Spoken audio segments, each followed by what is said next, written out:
अच्छा जी। आज हमारा वर्कशॉप का डे 2 है। आज हम थोड़ी सी स्पीड में काम करेंगे। उसकी रीज़न ये है कि कल हमने टाइप 1 के ही सिर्फ और सिर्फ दो क्वेश्चंस किए थे, मेनली वो टेम्पो बनाने के लिए या फिर आपको बेसिक्स समझाने के लिए ज़रा टाइम ज़्यादा लगता है कि कौन से वर्ड्स का क्या मतलब है या क्या है।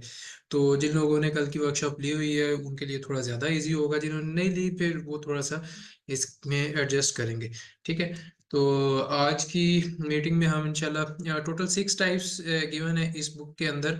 तो उसमें से 5 टाइप्स के हम क्वेश्चंस करेंगे। एक टाइप 1 के हमने कल दो क्वेश्चंस कर लिए थे। आज में बाकी की जो 4 टाइप्स हैं 2 से लेकर 5 तक, उनके मैं कुछ क्वेश्चंस आपके लिए लेके आया हूँ। मैंने खुद ही सिलेक्ट किए हैं ताकि जो जो एक एक पेज के ऊपर गिवन है, ताकि मुझे देखने में भी आसानी रहे और करने में भी। तो उनको करने की कोशिश करते हैं। उम्मीद है मेरे से भी हो जाएंगे, ना होते हुए तो आप भी मेरी हेल्प कर सकते हैं, आप एक दूसरे की भी हेल्प कर सकते हैं। लेकिन पहले मुझे कर लेने दीजिएगा, ये ना हो कि आप लोग दरमियान में बोलते रहें और बहुत ज़्यादा आवाज़ आने की वजह से फिर मुझे मजबूर होना पड़े कि मैं आप लोगों को दोबारा मीटिंग में कभी ना बुलाऊं। मैं फ्री क्लासेस का सिलसिला इसी शुरू किया था कि कभी कभी वीक में एक दो दिन जो है कोई भी इम्पोर्टेंट टॉपिक है या कोई इंटरेस्टिंग टॉपिक है तो उसमें आप लोगों को फ्री एंट्री दी जाए जीके के फ्री ग्रुप में से। उधर मैं लिंक वगैरह शेयर कर दिया करूँ। लेकिन कल भी मैसेजेस बहुत ज़्यादा आना शुरू हो गए, तो मैसेजेस काइंडली थोड़े से कंट्रोल रखिएगा। और आज हम शुरू करते हैं जी टाइप नंबर 2 के क्वेश्चन से, जो कि है सिक्वेंशियल ऑर्डर ऑफ थिंग्स। मैं आपके साथ स्क्रीन शेयर कर देता हूँ और आई होप के the screen is visible now. And chat को इधर ले आते हैं, थोड़ा सा सेटिंग वगैरह करनी पड़ती है ये हर दफ़ा ही। Can we get recording of yesterday's workshop? जी रिकॉर्डिंग जो है आपको यूट्यूब पे मिल जाएगी मोस्ट प्रोबेबली। मैं देखूंगा, मूड तो मेरा हो रहा है कि यूट्यूब पे ही पोस्ट कर दूं, वो काफ़ी सारे बच्चों की डिमांड है। तो यूट्यूब पे देख लीजिएगा, कल या परसों आ जाएगी। ये वाली भी हो सकता है कि यूट्यूब पे ही आपको बाद में मिल जाए। तो 10 को पेपर है एमओडी का, उससे पहले पहले आई होप कि दोनों आ भी जाएंगी और आपको यूट्यूब के थ्रू ही रिवीजन का मौका भी मिल जाएगा। चलें जी स्टार्ट करते हैं। बिस्मिल्लाह। अच्छा जी, आज हमारे पास है सिक्वेंशियल ऑर्डर ऑफ थिंग्स। तो इसका क्वेश्चन नंबर 6 to 9 हमने करने हैं। उसकी स्टेटमेंट कुछ इस तरह से गिवन है कि the manager of A commercial printing firm is scheduling exactly 6 jobs. यानी कि 6 काम है बेसिकली जो कि उसने करने हैं। उसमें प्रिंटिंग हो सकती है, सुइंग हो सकती है, या कमर्शियल चले प्रिंटिंग में ही है तो वो डिफरेंट पैटर्न्स वो बनाना चाह रहा है, एक के बाद दूसरा तीसरा चौथा पांचवा। तो उसके लिए उसने एक एल्गोरिदम या फिर यूँ कह लें कि कंडीशंस जो है वो हमें दी हुई हैं। For a particular week Monday to Saturday, यानी 6 दिन है और 6 ही टास्क हैं आपके पास। तो इनमें से हर एक ने किसी एक एक जगह पे आना है। Each job can be completed in one full day, and exactly one job will be scheduled for each day. The job must be scheduled according to the following conditions. पहली क्या है जी? The P must be printed somewhere before S is printed। तो यहाँ मैं बना देता हूँ वैसे, Monday, Tuesday, Wednesday, Thursday, Friday और सैटरडे। ठीक है जी, ये मेरा वीक बन गया हुआ है। इसके नीचे नीचे हम ऑपरेट करेंगे ज़रा। आई होप के स्पेस हमारे लिए इनफ होगी। अच्छा जी, P must be printed somewhere before S. तो एस से पहले जो है पी आएगा। मे बी उसके साथ ही आ जाए कि एस से बिल्कुल पहले पी आ जाए, मे बी उससे एक दो दिन छोड़ के पहले आ जाए, कहीं भी आ सकता है। लेकिन पी जो है वो एस के बाद नहीं आ सकता। इसका मतलब इसेंशियली ये आप ले सकते हैं कि जो एस है वो मंडे वाली स्पेस पे नहीं आ सकता, क्योंकि उससे पहले ने पी ने आना ही आना है। और जो पी है वो सैटरडे वाली स्पेस पे नहीं आ सकता, क्योंकि अगेन उसके बाद एस ने आना है। तो सैटरडे के बाद अगला वीक शुरू हो जाएगा तो वो या संडे आ जाएगा, तो आप एस को प्रिंट नहीं कर सकेंगे। लिहाजा जो एस है वो सैटरडे सॉरी पी जो है वो सैटरडे पे नहीं आ सकता और एस जो है वो मंडे पे नहीं आ सकता। ये थोड़ा सा जहन में रखिएगा। दूसरी बात है कि T must be printed on the same on the day immediately before or the day immediately after the day on which X is printed. तो क्या मतलब है? या तो टी एक्स होगा इस तरह करके कि जी पहले टी प्रिंट हो जाए और अगले दिन एक्स प्रिंट हो जाए, या फिर एक्स टी होगा।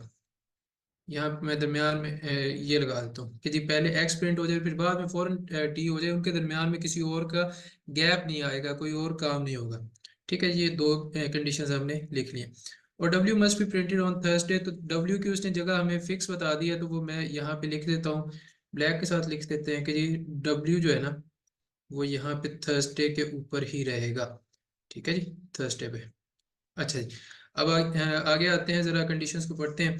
विच of the following is an acceptable schedule of jobs for the week, तो कौन सा इनमें से एक्सेप्टेबल ऑर्डर हो सकता है। अब देखिए कि जो सबसे आसान तरीका है वो है कि मैं जिस डब्ल्यू जो थर्सडे पे नहीं लिखा हुआ है मैं उसको वैसे ही कैंसिल कर दूंगा, क्योंकि वो तीसरी कंडीशन को मीट नहीं करेगा। तो यहाँ पे सारे डब्ल्यू लिखे हुए हैं सिवाय ये बी ऑप्शन पे, इस पे डब्ल्यू थर्सडे पे नहीं है।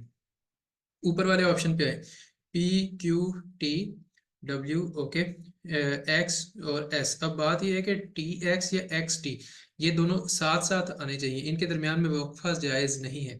ठीक है, तो जो फर्स्ट ऑप्शन है वो इसलिए कैंसिल हो गया क्योंकि टी और एक्स के दरमियान में डब्ल्यू पड़ रहा है, इसलिए ये भी कैंसिल हो गया, ये भी खत्म हो गया, ये भी कंडीशन एग्जिस्ट नहीं कर सकती।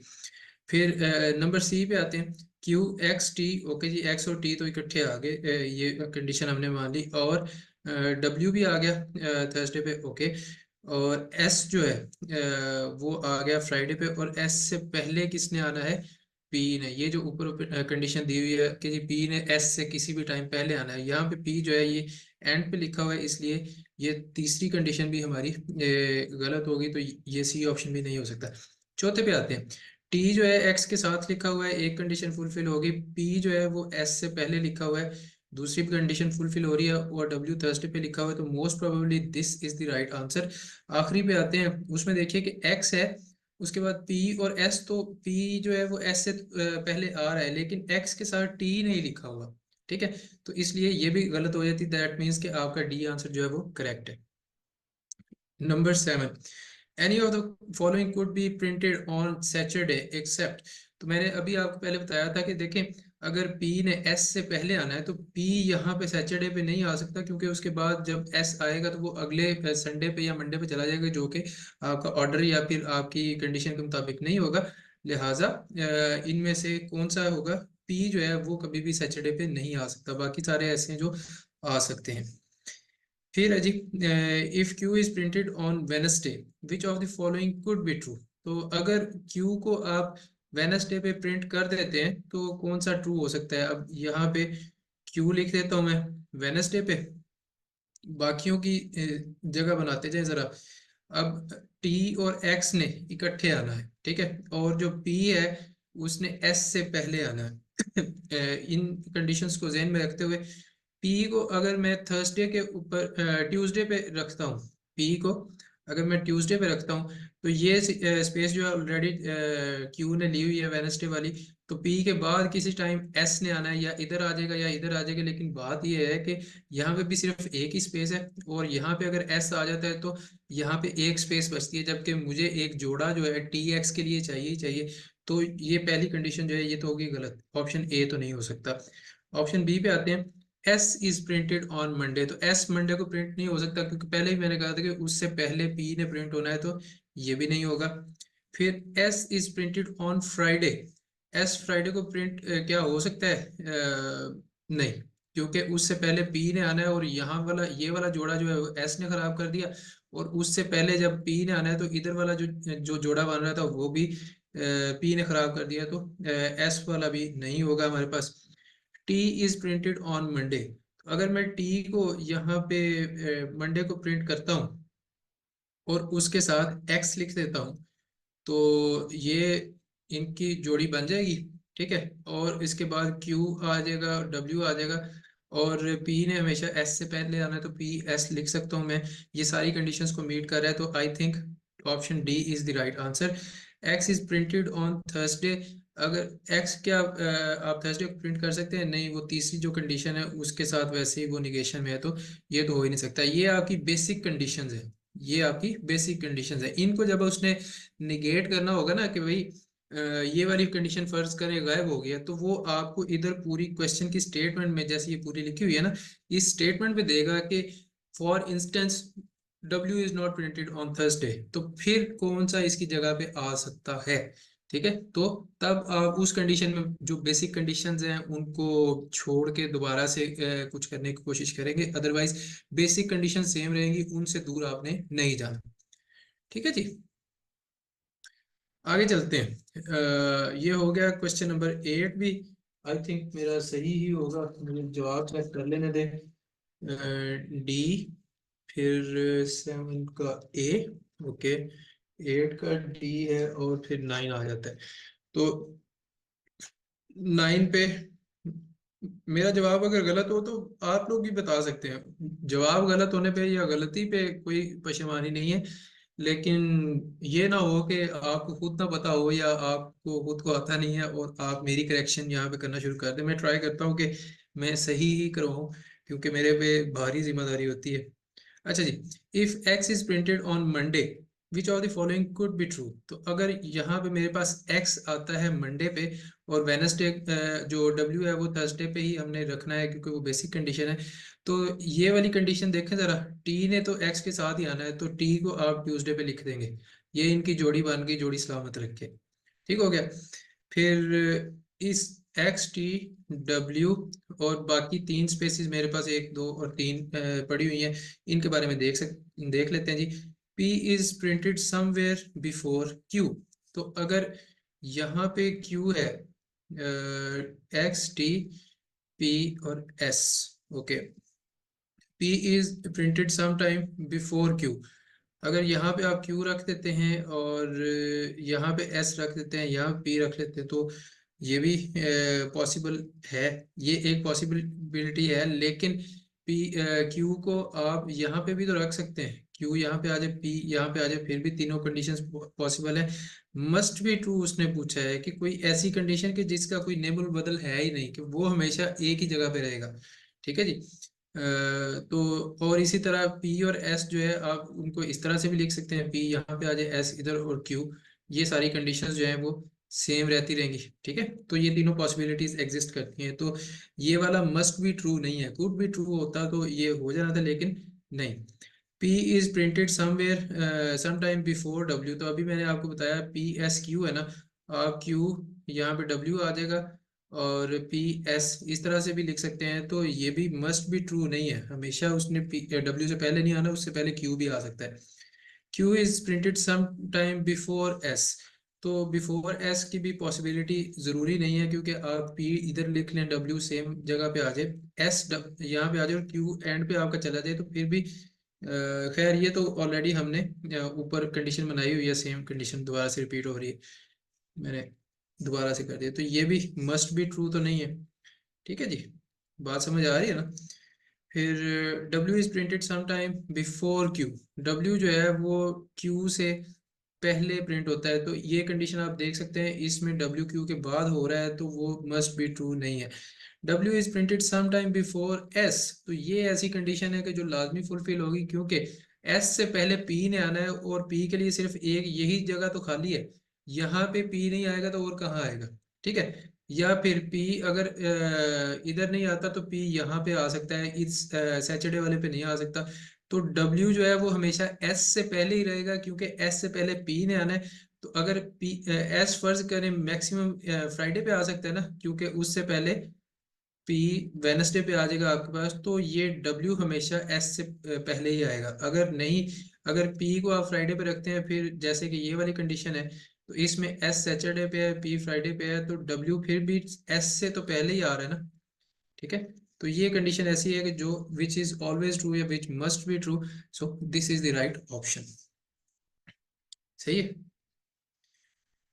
हौसले से बैठना है, आज हो सकता है थोड़ा सा लेक्चर लंबा हो जाए। मैं आज थोड़ी सी एनर्जी में भी हूँ, कॉफ़ी भी मेरी पूरी मैंने फिनिश कर ली है, और उसके अलावा ये कि इससे पहले मेरी क्लास नहीं थी, सो आई एम हियर। अगर क्लास लंबी भी हो जाती तो परेशान नहीं होना। ठीक है जी।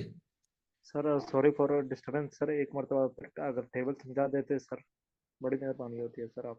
यार वेरी सॉरी, लेकिन इस टाइम मैं इरेलीवेंट क्वेश्चंस जो है वो ले नहीं सकूंगा। सिलेबस और इस तरह की गाइडेंस वगैरह की सारी वीडियोस जो है चैनल पे पड़ी हुई हैं, आप लोग देखते नहीं हैं उधर। एमओडी के लिहाज से, एफआईए के लिहाज से अलग अलग प्लेलिस्ट बना के रखी हुई है यार, और क्या चाहिए आपको? उधर जाके देखें तो सही, खुद आप सर्च करते नहीं है, जो भी छोटी सी क्वेरी आती है वो सीधा टक करके सर के इनबॉक्स में फेंक दी, सर मेरी रोल नंबर स्लिप नहीं डाउनलोड हो रही, सर मेरी sir roll number channel slip. Channel का नाम बताएं, वही सर्च करेंगे सर। जी जी, एजेंडा सीएसएस के नाम से चैनल है जी। Thank you sir. ओके जी। अच्छा, अ 4 पर्सन कंग्रेशनल कमेटी। अब यहाँ से आपको ये भी अंदाजा होगा कि ये सारे सवाल जो है किप्स वाले या फिर कोई भी एकेडमी वाले खुद नहीं बनाते। ज़्यादातर सवाल जो है कॉपी पेस्ट होती हैं, क्योंकि कंग्रेशनल कमेटीज़ वगैरह जो है this is concept mainly from USA. और उस पर आपका यकीन मज़ीद बढ़ जाता है जब आप यहाँ पे सेनेटर्स और रिप्रेजेंटेटिव्स का जिक्र देखते हैं। जिन लोगों ने पोल साइंस वगैरह पढ़ी हुई है उनको पता है जी कि हाउस ऑफ रिप्रेजेंटेटिव होता है लोअर हाउस, और सेनेट होता है इनका अपर हाउस। तो उनकी कमेटीज बनती है, कमेटी सिस्टम भी होता है, वो सारा कुछ मैंने तो पढ़ा हुआ है, शायद आपने पढ़ा हुआ है कि नहीं पढ़ा हुआ। खैर, बात करते हैं कि जी 4 पर्सन कंग्रेशनल कमेटी है। अब ये देखें कि इसमें सिलेक्शन है, उसमें 6 स्लॉट्स थी, यानी कि 6 डेज थे और 6 ही जॉब्स थी। इसमें सिलेक्शन बेस्ड है, ये सिलेक्शन बेस्ड सवालात हैं, जिनमें 4 लोगों की कंग्रेशनल कमेटी बननी है, is to be formed consisting of 2 senators and 2 representatives. तो पहली बात तो ये आ गई कि 2 रिप्रेजेंटेटिव्स। रिप्रेजेंटेटिव को मैं पहले लिख रहा हूँ क्योंकि उनके जो नाम है वो नीचे लिखे हुए हैं, ये PQRS। ठीक है जी। इनमें से 2 रिप्रेजेंटेटिव्स आपको चाहिए और 2 सेनेटर्स आपको चाहिए। ये रैप कर दें और 2 SEN कर देते हैं। सेनेटर्स जो हैं वो WXYZ। तो सेनेटर्स क्योंकि बड़े होते हैं इसलिए उनके ऊपर वाले नाम जो है वो सेनेटर्स को इन्होंने दिए हुए हैं। अच्छा जी, are to be chosen from this. Okay, the committee will be chosen by the vice president subject to the following conditions. तो टोटल 4 मेंबर्स आपको चाहिए। ठीक है जी। उसमें 2 इधर से 2 सेनेटर्स, 2 हाउस ऑफ रिप्रेजेंटेटिव से। रिप्रेजेंटेटिव्स के नाम है जी PQRS और सेनेटर्स के नाम है जी WXYZ। ओके, कंडीशंस पे आते हैं। S will not serve on the committee unless X does. तो एक्स जो है ना, इसकी बड़ी यारी है ऊपर सेनेट में। ये कहता है जी कि जब तक ये बंदा एक्स जो है ये नहीं आ जाता तब तक मैं सर्व नहीं करूंगा। ये नहीं कि एस तब ही आएगा जब एक्स ऑलरेडी गिवन है। ठीक है, प्लीज कीप इन माइंड कि इसका मतलब ये नहीं है कि अकेला एक्स आ नहीं सकता। एक्स आ सकता है, लेकिन अगर आप उसी कमेटी पे एस को लाना चाहें या किसी भी कमेटी पे आप एस को लाना चाहें, तो एस अपनी कंडीशन बताता है कि भाई जब तक एक्स नहीं आ जाएगा मैं नहीं उधर आने वाला। लेकिन एक्स के लिए कोई पाबंदी नहीं है, वो अकेला आ जाएगा, वो आके बैठा रहेगा, सोया रहेगा, कोई मसला नहीं। ये एस है जो कि एक्स का दीवाना है और वो कहता है भाई कि मैं तो तब ही आऊंगा जब आप ना एक्स को बुला के लाएंगे, बस दैट्स इट। ठीक है, एक बात तो ये होगी। अगली बात पे आते हैं। Y will not serve on the committee with q. तो वाई जो है इसकी क्यू से नाराजगी है, वो कहता है भाई ये बड़ा खबीस आदमी है, मैं इसके साथ कमेटी में काम नहीं करूंगा। तो वाई और क्यू जो है ये नहीं आ सकते। या फिर वाई और क्यू जो है, लाइन तो नहीं, खैर ये डब्बा अगर मैं बना देता हूँ इसके आगे मैंने क्रॉस लगा दिया है, ये एक्स में इस तरह करके लिख देता हूँ ताकि आपको परेशानी ना हो। ठीक है, 2 कंडीशन होगी।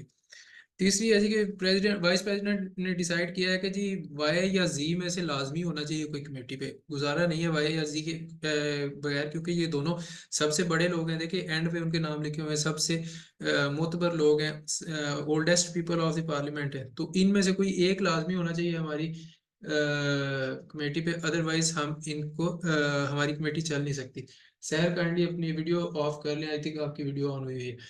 अच्छा, ठीक है जी। तो वाई और जी में से, वाई और जी उनमें से कोई एक लाजमी आना चाहिए। सही, वाई और जी ये मस्ट है, at least one, one out of y और जी। ये चार आपकी, ये 3 4 आपकी कंडीशन होगी कि 4 बंदे होने चाहिए, 2 सेनेटर्स, 2 रिप्रेजेंटेटिव्स, और उनमें से ये आपकी कंडीशंस बन गई। अच्छा जी, which of the following could be the fourth member of the committee that already has R W and Y। अब सियाना बंदा जो होगा वो इसमें से 2 3 चीजें देखेगा। R W और Y है, तो W और Y तो आपके पास ऑलरेडी आ गए। दैट मीन्स के 2 सेनेटर्स आपके पास ऑलरेडी आ गए हैं। तो एक तो इससे भी आपको पता चल जाएगा भाई कि एक्स और जी इसके अंदर नहीं आने, क्योंकि 2 सेनेटर्स चाहिए और वो दोनों आ चुके हैं। सही है, तो एक्स और जी को आप यहीं पे काट देंगे। उसके बाद एस क्यू और पी में से कौन सा इनमें से आ सकता है, तो उनकी कंडीशंस देख लेते हैं।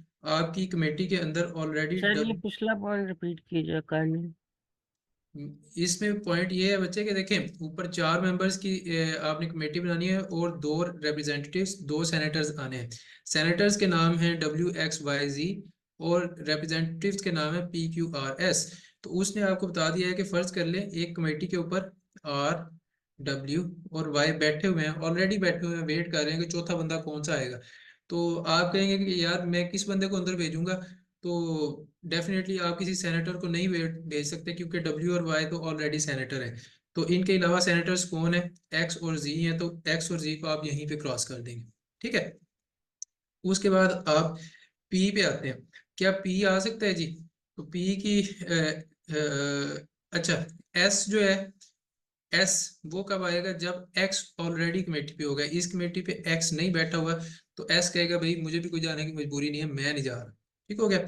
फिर उसके बाद आप देखते हैं कि इस कमेटी के अंदर Y ऑलरेडी मौजूद है, लेकिन Y के साथ आपको पता है कि वैर है Q का। Y कहता है कि Q बड़ा बदतमीज है, मैं इसके साथ काम नहीं करता, तो Q भी नहीं आ सकता। तो इसमें सिर्फ ऑप्शन A रह जाता है, P, जो कि शरीफ आदमी होगा, वो कहेगा यार चलो मैं आपके साथ इस कमेटी में बैठ के मामला हल करता हूँ। तो चले, ये कमेटी बन गई आपकी and this is the right answer. ठीक है। सर एक चीज आपसे पूछनी थी कि सर ये मतलब जैसे ये हम मैपिंग बना रहे हैं खुद से, तो ये इससे काम काफी ज्यादा आसान लग रहा है। तो पेपर में ये सारा दिमाग में करना है या वो कोई शीट नहीं नहीं, वगैरह उधर होती है? उधर छोटा छोटा करके लिख लीजिएगा ना यार, थोड़ा जितनी स्पेस बने होगी, जरूरत इजाजत की माँ है, जितनी जगह उधर है उसके ऊपर आप लिख लें या उनसे इजाजत ले लें, या एंड पे जगह बनी होगी उसके ऊपर आप ये बना सकते हैं। ठीक है, जगह लाजमी दी होगी, बेशक थोड़ी सी दी हो, तो उसको जरा इंटेलिजेंटली यूज कीजिएगा। चलें आगे चलिए, ये वाला क्लियर हो गया ना, नंबर? सर जी जी। सर ये वाले आपकी आवाज कट रही है, मुझे आवाज आई नहीं है, या तो अपना कनेक्शन सही करें। ना जब आपका आपका कनेक्शन स्लो है, काइंडली या तो चैट में लिखते हैं, या फिर चैट में ना ही लिखे, बल्कि मैं अभी जरा इस सवाल को कर लूँ, इसके बाद क्वेश्चन लेता हूँ। अच्छा, साथ साथ समझ लें, मैंने ऑलरेडी साथ साथ आपको कंडीशंस लगा लगा के समझा रहा हूँ, अदरवाइज मेरे लिए ये 3-4 मिनट का काम है, जब मैं ऊपर कंडीशंस लिख लेता हूँ तो वो क्विकली होना शुरू हो जाता है। लेकिन आपको समझाने के लिए मैं हर एक ऑप्शन का बता रहा हूँ कि कौन सा क्यों नहीं हो रहा। ठीक है, ये चीज़ें आपको हेल्प करेगी कि सर की ये भी इस तरह की भी लॉजिक थी, कहीं ये वाली लॉजिक तो नहीं लग रही, कहीं ये इस तरह से नहीं हो सकता, कहीं कॉन्वर्स मेथड से तो नहीं हो रहा, जैसे कि सर ने किया था कि जी एक्स और जी को वैसे ही निकाल दिया क्योंकि 2 बंदे ऑलरेडी सेनेटर्स हैं। ठीक है, तो अगले क्वेश्चन पे आते हैं।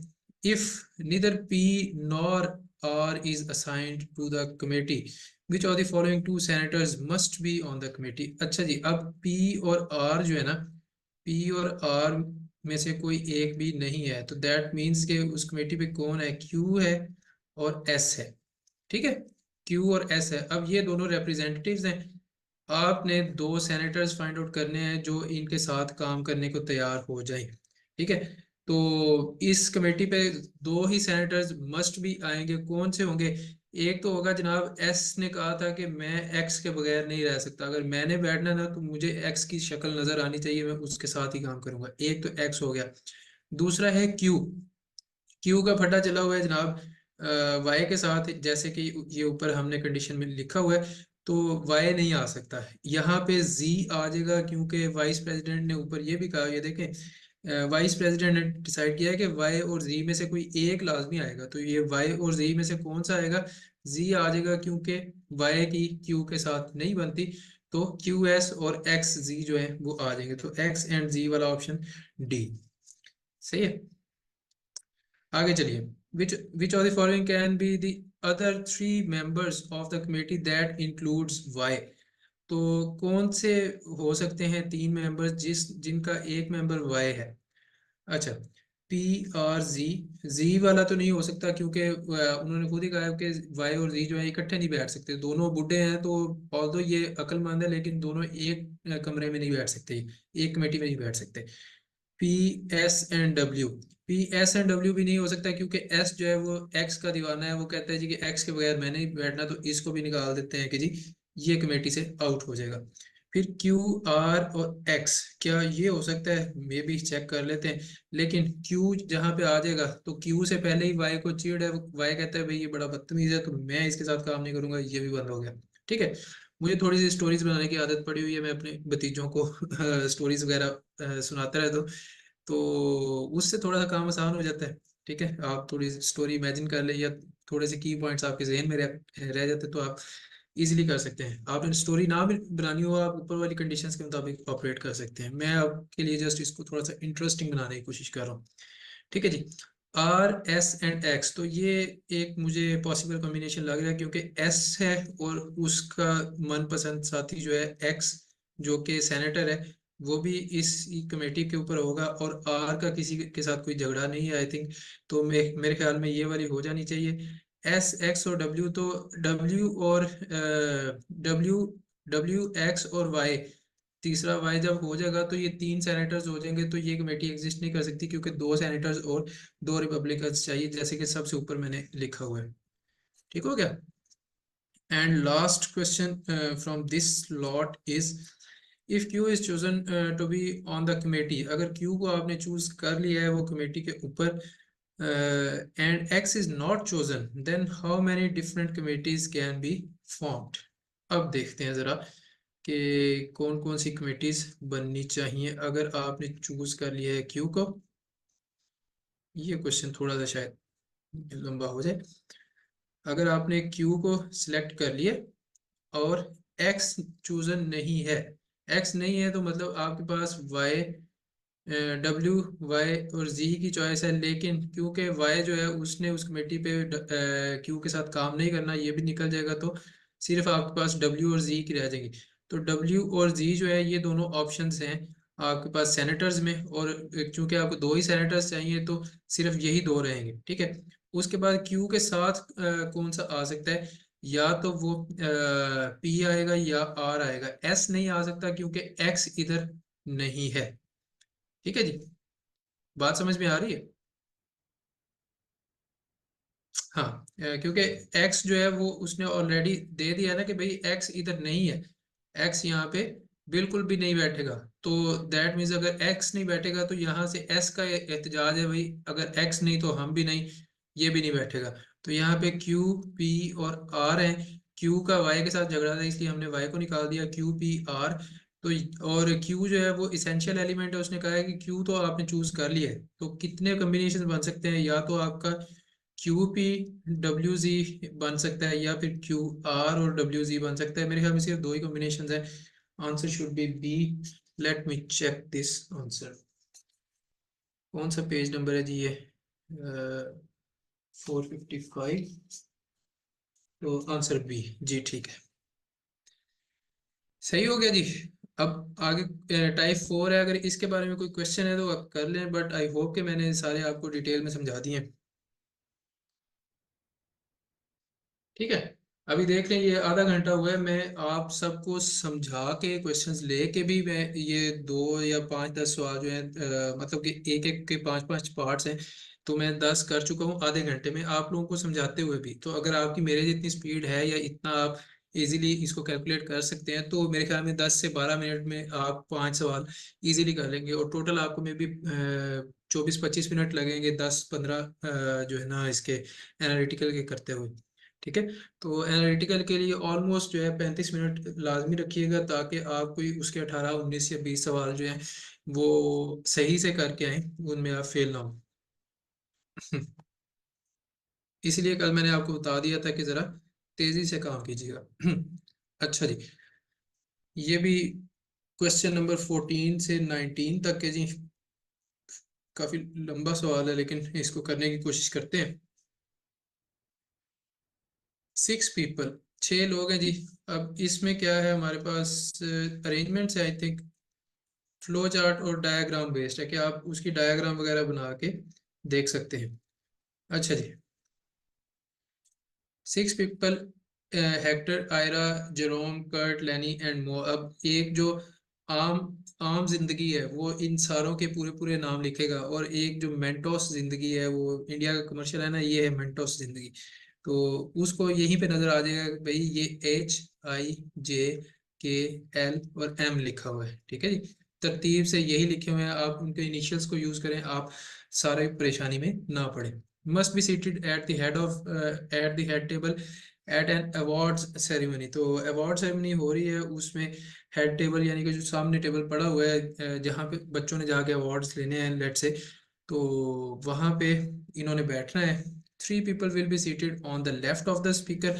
फर्ज कर लें कि मैं टेबल को इस तरह से बनाता हूँ कि ये स्पीकर है, इस तरफ को वो देख रहा है, तो ये इसका राइट है और ये इसका लेफ्ट है, ठीक है जी। और यहाँ पे दरमियान में टेबल पड़ा हुआ है, टेबल जो है थोड़ा सा बड़ा कर लेते हैं। 3 कुर्सियां इधर लगी हुई हैं और 3 कुर्सियां इधर लगी हुई हैं, ठीक है जी। ये तो अब इसके दौरान इसके इर्द गिर्द मेरा मेरा सवाल घूमेगा, मैं इधर ही ट्राई करूंगा कि इसका सारा मैप बना दूं। अच्छा जी, ये स्पीकर एस से मैंने डिनोट कर दिया, ये R फॉर राइट है और L फॉर लेफ्ट है। एंड उसके दाएं और बाएं 3-3 लोग होने चाहिए, यानी कि 3 इस साइड पे और 3 इस साइड पे, 6 लोग हैं टोटल, 3 इधर और 3 उधर, ठीक हो गया। 3 people will be seated. Lenny and Mo cannot be seated on the same side. तो Lenny और Mo जो है L और M वो सेम साइड पे नहीं आ सकते। मतलब क्या है कि L एक साइड पे होगा तो M दूसरी साइड पे होगा, ठीक है। सेम साइड पे L M यहाँ पे आप नहीं कर सकते। मैं जस्ट अपने लिए कंडीशंस लिख रहा हूँ। Either Hector or Ira must sit on the same side as Jerome. तो जिस साइड पे जेरोम बैठा हुआ है ना, जेरोम, उसके साथ ही आपको आयरा हेक्टर या फिर आयरा लाजमी चाहिए। कोई इनमें से कोई एक हो सकता है, दोनों भी हो सकते हैं, दोनों भी हो सकते हैं, लेकिन आइदर हेक्टर और आयरा मस्ट सिट, कि उनमें से कोई एक लाजमी बल्कि उनमें से कोई एक जो है उसको लाजमी जेरोम वाली साइड पे ही बैठे होना चाहिए। दो का शायद इसमें कंफर्म नहीं है, ठीक है। चले इस सवाल को करने की कोशिश करते हैं। आइए जी, which of the following groups could sit on the left side of the speaker stand. Left side पे कौन कौन हो सकता है जी? हेक्टर, आयरा और लेनी। तो हेक्टर, आयरा और लेनी, HIL अगर आप इधर लिख देते हैं तो दूसरी साइड पे टोटल कहाँ JKLM तक है ना, तो K और M होगा। लेकिन सवाल ये है कि जेरोम के साथ तो आपको हेक्टर या आयरा लाजमी चाहिए, ये दोनों एक ही साइड पे दूसरी साइड पे बैठे हुए, तो ये पहली पॉसिबिलिटी तो गई, ये पॉसिबल नहीं। हेक्टर, आयरा एंड मो, अगेन ये हेक्टर और आयरा जब दोनों सेम साइड पे हैं तो उनके साथ जेरोम नहीं होगा, जेरोम दूसरी साइड पे होगा, तो ये अगेन ऊपर वाली कंडीशन को मीट नहीं करेगा। ये भी ऑप्शन आपका गया। हेक्टर, जेरोम और आयरा, अब ये तीनों ही अगर आप एक साइड पे लिख देते हैं, फर्स्ट कर ले, जेरोम, हेक्टर और आयरा तीनों एक ही साइड पे हैं, तो इधर कौन कौन बचेगा? लेनी, मो और फिर के से जो भी बनता है। तो एल और एम जो है वो एक साइड पे बैठ ही नहीं सकते, उनका वैर है आपस में, तो ऊपर कंडीशन लिखी हुई है, तो ये भी कंडीशन एग्जिस्ट नहीं कर सकती, इसलिए हेक्टर, आयरा और जेरोम वाला भी नहीं है। आयरा, लेनी एंड मो, तो लेनी एंड मो का ऑलरेडी मैंने यहाँ पे लिखा हुआ है, LM एग्जिस्ट नहीं कर सकते इकट्ठे, तो ये भी नहीं होगा। तो मोस्ट प्रॉब्ली यही है कि जिसमें जेरोम इधर बैठा हुआ है, उसके साथ आयरा बैठी हुई है और फिर मो भी बैठा हुआ है।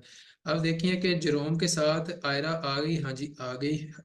ये दूसरी जो कंडीशन नीचे वाली है ये मेरी फुलफिल होगी। फिर लेनी और मो एक साइड पे तो नहीं बैठे, तो एम जहाँ बैठा है उसके साथ ही इस साइड पे लेनी नहीं बैठा हुआ है, लेनी इधर बैठा होगा, के इधर हो जाएगा, H इधर हो जाएगा, ये वाला आपका ठीक है, ठीक है। एक दफा एक या दो जब आप बना लेंगे इसकी डायग्राम्स, या फिर एक दो दफा जब आपका पैटर्न बन जाएगा, फिर आपको ऑटोमेटिकली वो तेजी से समझ आना शुरू हो जाएगा जब उसका एक स्ट्रक्चर आपके जहन में बन जाएगा, ठीक है।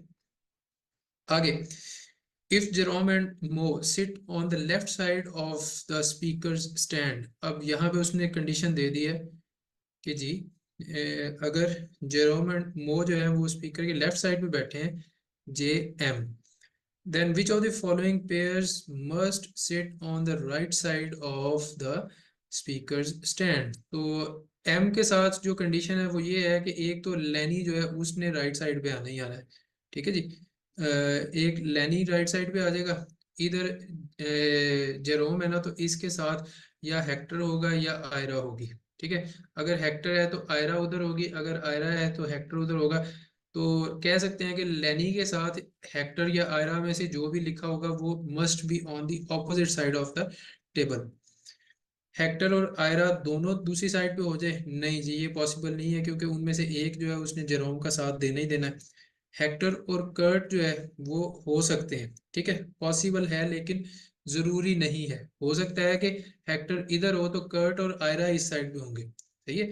उसने आपसे पूछा हुआ है विच of the following must sit on the right side, कि जो कंडीशन लाजमी होनी चाहिए। फिर हेक्टर एंड लेनी जो है ये भी पॉसिबल है, ठीक है। ये भी पॉसिबल है कि हेक्टर और लेनी यहाँ पे हो, हेक्टर और लेनी और आयरा इस साइड पे हो, या फिर लेनी और आयरा हो और हेक्टर उस साइड पे हो। तो इसकी भी दो कंडीशंस बन रही हैं, लिहाजा ये भी पॉसिबल नहीं है। मस्ट बी वाला पॉसिबल नहीं है, मस्ट बी में सिर्फ एक ही कंडीशन बन रही होगी। और आयरा और लेनी जो है वो भी हो सकते हैं, लेकिन हेक्टर और लेनी भी तो हो सकते हैं। तो कर्ट और लेनी, क्योंकि देखें जेरोम आ गया, उसके साथ उसने अपना एक साथी लेके ही आना है एम, ठीक है। तो जब एम जे एम और आई या एच में से कोई एक आ जाएगा तो के जो है उसने लाजमी उधर जाना है, और एम की वजह से एल ने भी लाजमी दूसरी साइड पे बैठना है। तो कर्ट और लेनी जो है वो दोनों ही दूसरी साइड पे लाजमी बैठे होंगे। बाकी सारों की पोजीशंस वेरी कर सकते हैं जो ऊपर पेयर्स दिए हुए हैं, ठीक हो गया। आई होप के समझ आ रही है और अफाका हो रहा है, साथ साथ थोड़ा सा तसल्ली भी हो रही है कि आपको आते हैं। चले, इफ कर्ट एंड मो seat on the left side of speakers stand, अगर कर्ट और मो जो है के यहाँ पे है और मो यहाँ पे है, वो दोनों लेफ्ट साइड पे बैठे हुए हैं स्पीकर पे, ये लेफ्ट साइड है उसके ऊपर मैंने बना दी है। Then which of the following pairs must sit on the right side of speakers stand. तो देखें अब सादा सी बात है, एक तो ये है कि इनमें से एक मो की वजह से मुझे लेनी को इस साइड पे बिठाना पड़ेगा क्योंकि उसने उसके ऑपोजिट बैठना है। दूसरी बात ये है कि यहाँ पे सिर्फ एक स्पेस खाली है, ओनली वन, ठीक है।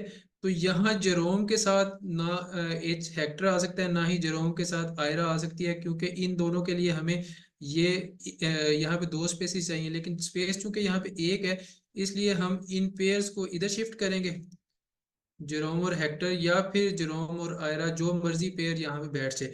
तो इन दोनों में से कॉमन क्या है, जेरोम कॉमन है, और लेनी ने तो इसी साइड पे आना है क्योंकि वो एम वाली साइड पे नहीं बैठ सकता। तो लेनी और जेरोम जो है ये दोनों दूसरी साइड पे बैठे होंगे। This should be the answer. हाँ जी, लेनी और जेरोम कहाँ लिखा हुआ है, जेरोम एंड लेनी, ये 16 पेज नंबर ये कौन सा चल रहा है, let me check, 467। Jerome and Lenny बिल्कुल ठीक है, 16 का ई है और ऊपर वाले दोनों का भी ई ही था जी, ठीक है। चले आगे आते हैं।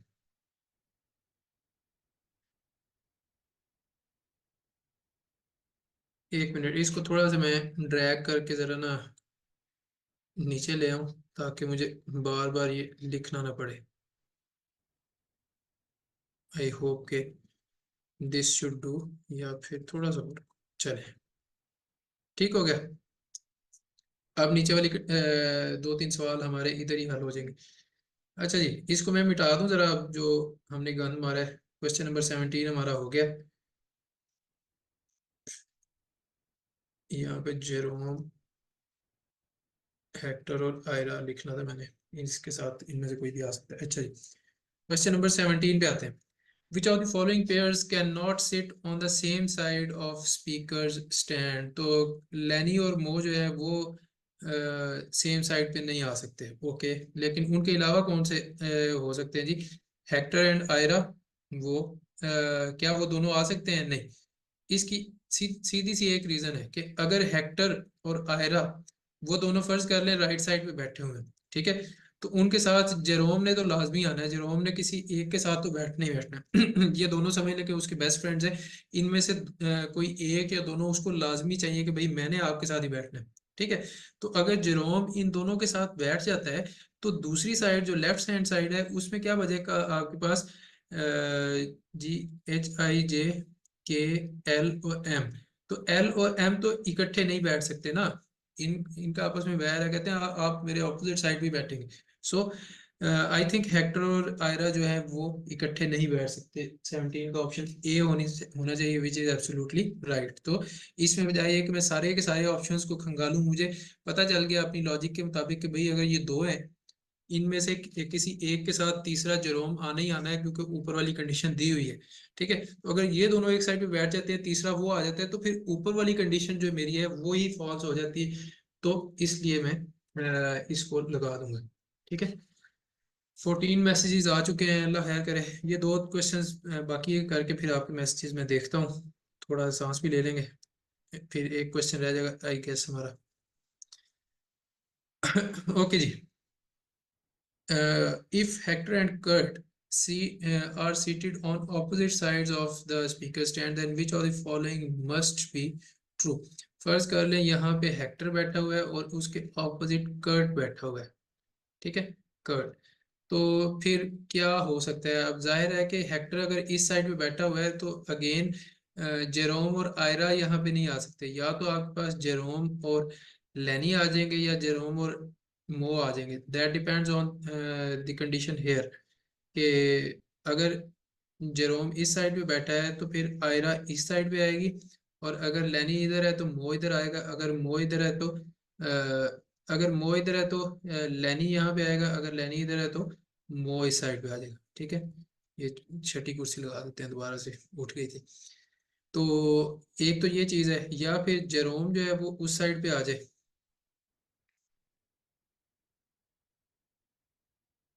अगर जेरोम इस साइड पे आता है तो उसके साथ आयरा आ जाएगी, अगर जेरोम दूसरी साइड पे आता है तो उसके साथ आयरा आएगी। अगर जेरोम के साथ आयरा यहाँ पे आ जाती है तो सवाल यह है कि मोर लेनी जो है उनमें से एक यहाँ पे कहाँ बैठेगा, उनके लिए तो सीट ही नहीं बची। सही है, तो फिर जेरोम जो है वो दूसरी साइड पे नहीं आ सकता, जेरोम ने लाजमी इधर ही आना है, ये डिसाइड तो हो गया है। सही हो गया, जेरोम इसी साइड पे आएगा, ये डिसाइड हो गया। तो फिर दूसरी साइड पे कौन आएगा? लाजमी बात है कि दूसरी साइड पे आयरा लाजमी आएगी। If Hector and Kurt are seated on opposite sides, which of the following must be true? कि आयरा और Kurt are seated on the same side of the table, बिल्कुल जी ठीक है, ये बात माननी पड़ेगी। Jerome and Lenny are seated on the same side of speaker stand, जरूरी नहीं है, जरूरी नहीं है, क्योंकि जेरोम ये है, लेनी इधर हो सकता है या फिर लेनी इधर भी हो सकता है। अगर पहले मो इधर है तो लेनी इधर हो सकता है, अगर लेनी इधर है तो मो इधर हो सकता है। तो ये दोनों पॉसिबिलिटीज हैं, ये जरूरी नहीं है। मस्ट बी ट्रू उसने कहा है जी, मस्ट बी ट्रू वाली कंडीशन ढूंढ के दिखाए। फिर Hector and Lenny are seated on the same side of speaker stand, again जरूरी नहीं है, क्योंकि लेनी इधर भी हो सकता है, लेनी इधर भी आ सकता है, दोनों पॉसिबिलिटीज एग्जिस्ट करती हैं, तो ये भी मस्ट बी ट्रू में नहीं आएगा। इसका ऑप्शन ए होना चाहिए मेरे ख्याल में। यस, 18 का ऑप्शन ए इज करेक्ट। बाकी सारे जो हैं उनमें और भी पॉसिबिलिटीज हैं, लेकिन जो फर्स्ट है वो सिर्फ एक ही पॉसिबिलिटी है, उसके अलावा कोई और उसमें कोई तब्दीली नहीं आ सकती।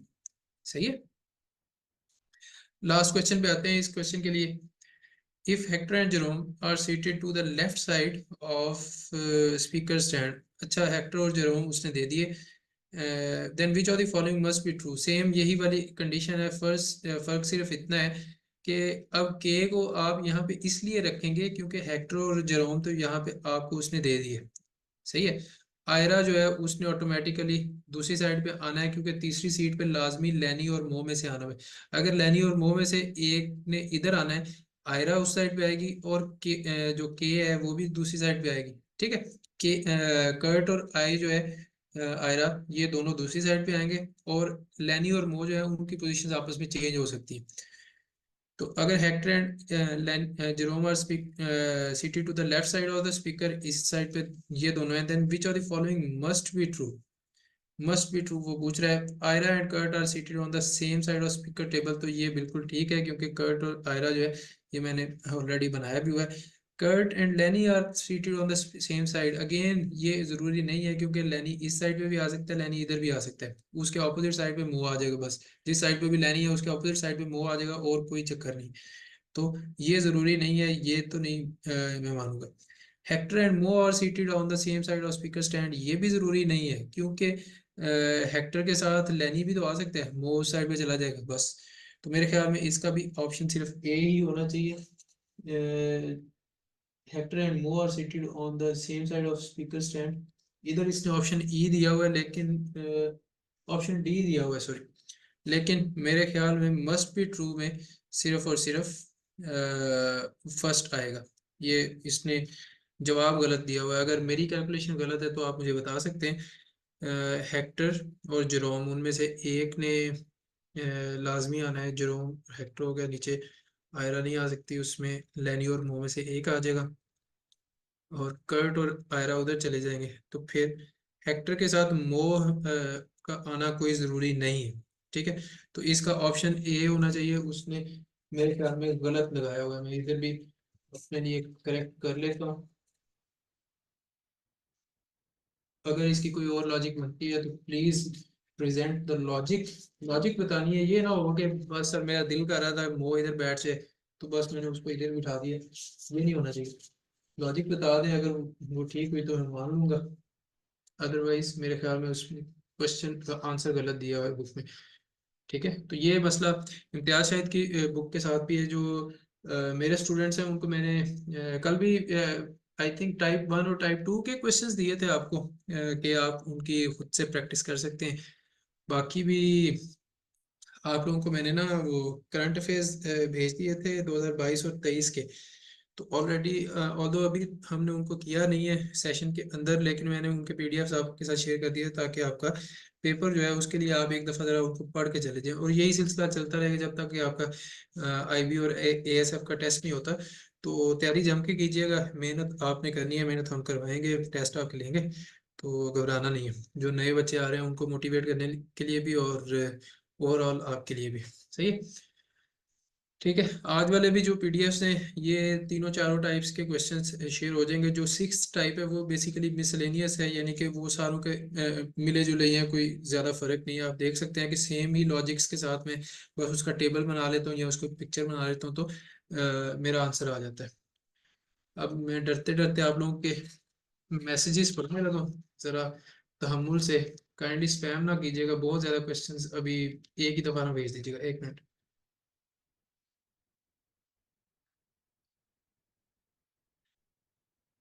Okay ji.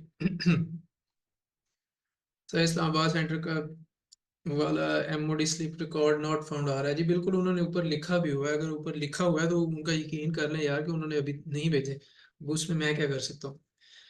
What's the book title sir, can you please share the PDF. PDF जो है ये सिर्फ उन बच्चों के साथ शेयर होते हैं जो कि सेशन में पढ़ रहे होते हैं। ऑफ कोर्स मेरे भी पैसे लगते हैं, उनके भी लगते हैं, तो अगर मैं सारा कुछ ही सब बच्चों के लिए फ्री कर देता हूँ तो फिर जो मेरे सेशन वाले बच्चे हैं उनका एतराज़ हो जाता है और बनता भी है कि जी अगर आपने सारा कुछ ही सब लोगों को फ्री में देना है तो फिर हमसे आप फी क्यों ले रहे हैं। सही है, तो they should be treated somewhat differently, और उनको मैं टाइम भी देता हूँ, तो this is a respect that I give them, और ये उनका राइट बनता है। अच्छा सर, मुझे आवाज़ क्यों नहीं आ रही वीवो वाले भाई साहब, आपका मेरे ख्याल में आपने वॉइस ज्वाइन नहीं की एक थी। वॉइस क्लियर है सर, एस नहीं आ सकता सर। शाहजेब का मैसेज है, too late sir you are not audible. Yunus साहब अपनी ऑडियो चेक करें। Sir please once again repeat basic conditions. Basic conditions कौन सी होती हैं जी, ये जो ऊपर लिखी होती हैं सवाल के साथ ही लिखी होती हैं, जो उनको हम बेसिक कंडीशंस कहते हैं, कि ये वाली कंडीशंस जो हैं इनकी बेस पे हमने नीचे वाले सवालों को हल करना है। 3-4 कंडीशंस वो ऊपर दे देगा कि जी इसने इसके साथ नहीं बैठना, ये उसके साथ लाजमी बैठेगा, अगर वो जाएगा तो ये नहीं जाएगा, या ये तीनों इकट्ठे जाएंगे। इस तरह की 3-4 कंडीशंस जो दी होंगी उनको आपने ऊपर छोटा छोटा करके लिख लेना है, या फिर अपने माइंड में रख लेना है कि ये जो मैंने लिखा हुआ है इसका क्या मतलब है। जैसे कि ये मेरा लिखा हुआ है, हो सकता है इसकी किसी और बंदे को समझ ना आए, लेकिन मुझे समझ आ रही है कि भाई एल और एम जो है वो अपोजिट साइड्स पे बैठेंगे, एल और एम इकट्ठे नहीं बैठ सकते, और जे के साथ एच या आई ने आना है।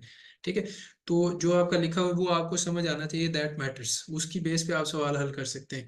ये आपकी बेसिक कंडीशंस होती हैं। उसके बाद 3-4 कंडीशंस वो होगी, फिर जब वो क्वेश्चन पूछ रहा है 14 है 15 है 16 है, उसमें छोटी सी कोई वो पॉसिबिलिटी दे देगा कि जी अगर हेक्टर यहाँ बैठा हुआ है, या अगर जेरोम जो है वो उठ के चला जाता है, अगर लैनी जो है वो बीमार हो जाता है, उसकी जगह कौन आएगा, जो भी वो कंडीशन दे दे उसको आप अप्लाई करके फिर ऊपर वाली कंडीशंस के साथ मिला के अपना जवाब तलाश करेंगे।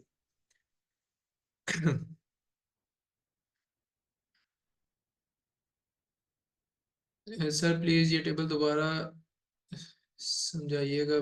टू लेट यार, मैं अब तो मुझे पता भी नहीं कि आप कौन से टेबल की बात कर रहे हैं। सर लास्ट वाली वाई और जी रिपीट कर दे। वाई और जी वाला ऊपर लिखा हुआ था उसने कि एट या वाई या जी, उनमें से कोई एक आएगा, दोनों नहीं आ सकते। ठीक है, ये स्पीकर साहब ने खुद कहा है कि प्रेसिडेंट हैज डिसाइडेड कि वाई या जी में से कोई एक तो लाजमी आएगा। ये दोनों बुजुर्ग हैं, इनकी जो दानिशमंदी है वो हमें चाहिए ही चाहिए। तो वाई और जी को जब पता चलता है वो कहते हैं ठीक है, लेकिन मैं दूसरे बंदे के साथ नहीं बैठ के काम करूंगा। मेरी शान है, मैं खुद एज अ सीनियर उनके साथ बैठूंगा कि भाई मैं एक बुजुर्ग आदमी हूँ, लेकिन मैं दूसरे बुजुर्ग के साथ बैठ के सेम कमेटी पे काम नहीं करूंगा, इसको कहीं और भेज दो। तो but neither Y nor G is willing to serve with the other. तो वाई और जी आपस में एक दूसरे के साथ मिलके काम करने पे राजी नहीं है। वो कहते हैं या मैं बैठूंगा या वो बैठ से, जिसको मर्जी रख लो, कोई मसला नहीं, लेकिन कोई एक बंदा होगा उस कमेटी पे। अच्छा जी। ये बुक कौन सी है? ये बुक जी कौन सी है? एंटी टेस्ट की बुक है, किप्स की।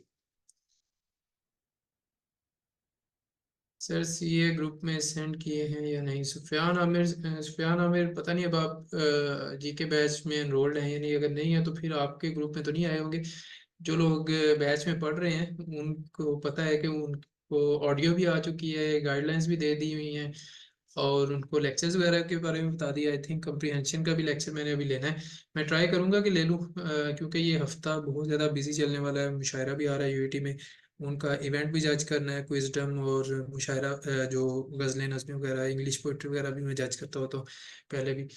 तो और उसके अलावा सियालकोट, कल सियालकोट जाना है मुझे, तो मैं ट्राई करूंगा, प्रॉमिस नहीं कर रहा, लेकिन I will try my best. May be अभी मेरा, क्योंकि सुबह से मेरा मूड हो रहा था कि मैं आप लोगों के साथ शेयर कर दूं, चले अभी ही मैं बता देता हूँ कि अगर सुबह सुबह कल सुबह मेरे पास टाइम होता है, सुबह 10-11 बजे के अराउंड, ठीक है, मैं अपनी जोश में होता हूँ और मेरे पास कोई दूसरा काम ज़्यादा मेरे सर पे नहीं बैठा होता है, तो मोस्ट प्रोबेबली कल मैं मॉर्निंग में क्लास ले लूँगा। जीके वाले बैच के बच्चों को बता रहा हूँ, जो क्लास में इस वक्त हैं, जो नहीं है उनको साथ भी आप डिस्कशन ग्रुप में कम्युनिकेट कर दीजिएगा कि सर हो सकता है कि कल सुबह 10 बजे क्लास ले लें। अगर लेनी हुई तो मैं रात को या सुबह अनाउंसमेंट भी कर दूंगा। जो लोग आ गए आ गए, जो नहीं आएंगे उनको मैं रिकॉर्डिंग सेंड कर दूंगा, घबराने की जरूरत नहीं है। ठीक है, वो इसलिए क्योंकि मुझे ट्रैवल करना पड़ेगा ये अगले 3-4 दिन, तो मैं संडे तक जो है ना, ये सियालकोट लाहौर दोबारा से गुजरांवाला, ठीक है, तो ये आने जाने के चक्करों में ना क्लास लेना मुश्किल हो जाएगी मेरे लिए। तो मैं हो सकता है कल सुबह क्लास लेके आपको सेंड कर दूं। अगर आप क्लास ले लेते हैं वेल एंड गुड, अगर नहीं लेते तो फिर आपको रिकॉर्डिंग उसकी मिल जाएगी ग्रुप में, उसको देख लीजिएगा।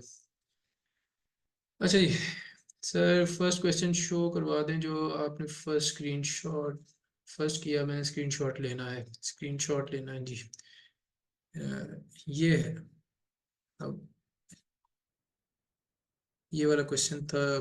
आई डोंट नो कि पूरा आपको शो हो रहा है कि नहीं। यहाँ से स्क्रीनशॉट ले लें, आई थिंक काम चल जाएगा। इसको थोड़ा सा इधर कर देता हूँ मैं, नहीं हो रहा, चले ठीक है, ओके जी। लास्ट क्वेश्चन पे आते हैं जो कि फिफ्थ टाइप का क्वेश्चन है। किधर गया? ये रहा। गार्डन प्लॉट टेबुलर या मैट्रिक्स बेस्ड है जी। ये भी उसी तरह है, मैं ट्राई करता हूँ, लेट्स सी क्या क्या बनता है इसमें से। गार्डन का प्लॉट है जी, consist of 7 parallel rows of vegetables. 7 parallel rows है, यानी कि रोज क्या होती हैं, कतारों को कहते हैं। नंबर कंजेक्टिवली 1 through 7, तो 1 से लेकर 7 तक रोज हैं जिनमें आपने सब्जियां लगानी है। मैं यहाँ पे नंबरिंग कर देता हूँ, ठीक है। आई होप के ये इजी रहेगा। 2, 3, 4, 5, 6, 7, ये वो 7 कतारें हैं जिसमें आपने सब्जियां लगानी है। और उनमें in each row different one of 7 vegetable, 7 rows हैं और 7 ही सब्जियां हैं, तो कोई एक एक ही हर रो में आया करेगी। तो आगे चलते हैं। Is to be grown neither J nor K can be in the row next to P. तो पी के साथ जो है, पी पी अगर यहाँ पे है तो उसके अगर 3 पे है तो 2 पे और 4 पे, ना जे न के। जे के यहाँ पे ऊपर आ सकता है या फिर इधर इधर से नीचे नीचे आ सकता है। पी के साथ वाली जो रो है ना, उसमें जे और के की गुंजाइश नहीं है। एक तो ये बात है, ठीक है। ये अब थोड़ा सा मैसअप हो जाएगा क्योंकि इसका स्ट्रक्चर ऐसा बन रहा है कि ये आधा पेज ले जाएगा मेरा, ठीक है। अच्छा जी, M must be grown in इधर रो 1 और 7। अच्छा जी, एम जो है या तो वो यहाँ पे ग्रो करेगा, अगर यहाँ पे नहीं करता तो या वो रो 7 में ग्रो करेगा, बस। इसके अलावा एम ने कहीं नहीं जाना। ठीक हो गया जी। L must be grown in a row next to the row containing either N or P. L जो है वो कहाँ पे ग्रो करना चाहिए? Row next to a row containing N or P, जहाँ पे एन है या फिर पी है। फर्ज कर लें आप एन यहाँ पे उगा रहे हैं तो उसके ऊपर एल को उगाना है या फिर उसके नीचे। इसी तरह पी जो है या उससे ऊपर वाली या उसके नीचे वाली रो में आपने एल को उगाना है, उससे दूर नहीं उनको लेके जाना है, ठीक है। ये एल का मुताबिक है कि मैंने पी के साथ या फिर एन वाली एन जहाँ पे मैंने उसके साथ वाली रो में आना है, उसके साथ मेरा गैप नहीं होना चाहिए, बिल्कुल एडजेसेंट होना चाहिए। अच्छा जी, if O is next to only one other row of vegetable, that row must contain K। अच्छा, अगर O जो है वो सिर्फ एक रो के साथ एडजेसेंट है तो उस रो में K लाजमी होना चाहिए, ठीक है जी। जे और K था, और इन दोनों में से कोई एक जो है वो P से एक फासले पे होगा, और जो क्या उसको कहते हैं, ये कंडीशंस में, एक मिनट, कंडीशंस को थोड़ा सा रिफाइन करके लिख देता हूँ ताकि मेरे लिए भी आसानी रहे। एम फर्स्ट या 7 में होगा, M1 M7, इन दोनों में से कोई एक है। फिर दूसरी कंडीशन आ जाती है कि जो वेजिटेबल एल है वो एन की एडजेसेंट रो में या फिर पी की एडजेसेंट रो में आ रही होगी। फिर पी जो है उससे एक छोड़ के जे या के होगा, और या एक ऊपर छोड़ के या एक नीचे छोड़ के जे और के लिखा जाएगा। ऐसे ही है, गलत तो नहीं मैंने बना दिया? Neither J nor K can B, इस इधर इधर आ सकता है एक छोड़ के या फिर दो छोड़ के लिखा जा सकता है। 3 छोड़ के नहीं लिखा जाएगा क्योंकि वहां पे जाके एम आ जाएगा, ठीक है। अगर एम यहाँ पे नीचे है, अगर एम ऊपर है तो पी थोड़ा नीचे आ जाएगा, सही हो गया।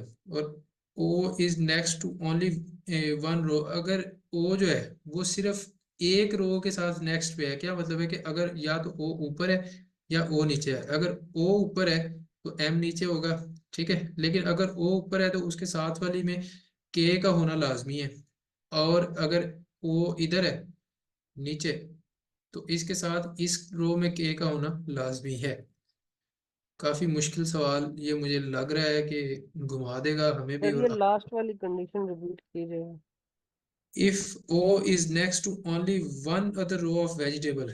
ओ जो है वो किसी एक रो के साथ है, वो अगर किसी एक रो के साथ है, क्या मतलब है भाई? आप जब कॉर्नर पे बैठे होते हैं, मैं लाइक अभी दीवार के साथ बैठा हूँ, तो मेरी एक साइड पे दीवार है, दूसरी साइड पे ही आके एक बंदा बैठ सकता है ना, ठीक है। तो इस साइड पे जगह खत्म हो गई है, तो क्या मतलब है कि ओ के किसी एक साइड पे रो है, मतलब दूसरी साइड पे खत्म हो गई है, आपकी कल्टीवेशन स्पेस नहीं है, आपकी कल्टीवेटिंग जो रोज बनी हुई है वो अवेलेबल नहीं है। या वो पहली रो में होगा या फिर 7वीं रो में होगा, सही है?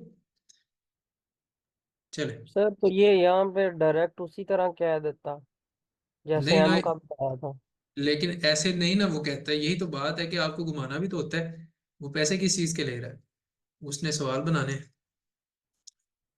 ऊपर मैंने कंडीशन बना दी है, नीचे अब जरा उनको लिखने के लिए दोबारा से डायग्राम बना लेते हैं, मे बी जल्दी हो जाए। चले, if P is next to M and O is in 7th row. अच्छा जी, उसने कह दिया कि O जो है वो 7th रो में है, O 7th रो में है, तो उसने कहा हुआ है कि अगर वो एक कोने पे है O, उसके साथ K लाजमी आना चाहिए, तो K यहाँ पे आ जाएगा। Okay fine. फिर वो कहता है जी कि if P is next to M। अब M का आपको पता था जी कि या तो वो पहले पे है या 7वें पे है, 7वें पे O आ गया तो M जो है वो कहाँ पे आ जाएगा, पहले पे। P is next to M, M के साथ ही P है, ऊपर तो कोई रो अवेलेबल ही नहीं है, तो नीचे जो 2 है उस पे P आ जाएगा। अगर P यहाँ पे है तो उसके साथ वाली यहाँ पे देखें, ये देखें कि neither J nor K can be in a row next to the row P is in. तो जहाँ पे P है ना, उसके साथ वाली रो में L या K नहीं आ सकता। K की तो ऑलरेडी पोजीशन हमें पता चल गई, ठीक है, क्योंकि O आखिरी में है इसलिए उसके साथ K लाजमी आएगा। ये वाली कंडीशन हमने लगा दी। P यहाँ पे है तो इसके साथ वाली रो में L नहीं आ सकता, या तो L 4th में आएगा या L 5th में आएगा, ठीक है जी। L okay, which and O is in the 7th row, which row P must be sir ये planted। नेक्स्ट नहीं था सर, ये के एल जो एल और पी जो है, या एल और एन है, ये दोनों आपस में नेक्स्ट में आएंगे। नहीं, L और N वाला तो ये है ना, L और N वाला ये है। L must be grown in a row next to the row containing N और P और neither। अच्छा सॉरी, ये L है, ठीक है ठीक है ठीक।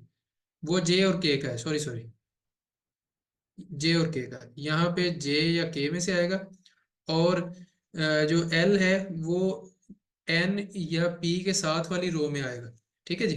तो P के साथ वाली रो में कौन सा आएगा, L must be grown in a row next to row containing either N or P, or in a row that is only row between the rows containing N and P।